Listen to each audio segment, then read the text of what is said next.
உன்மடியில் நான் உறங்க கண்ணீரண்டும் தான் மயங்க என்ன தவம் செய்தேனோ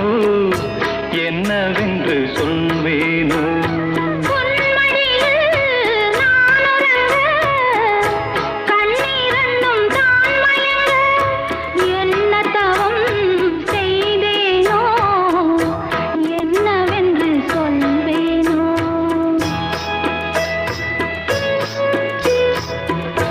ஏழ் பிறப்பும் இணைந்திருக்கும் சொந்தம் இந்த சொந்தமம்மா வாழ்விருக்கும் நாள் வரைக்கும் தஞ்சமுந்தன் நெஞ்சமம்மா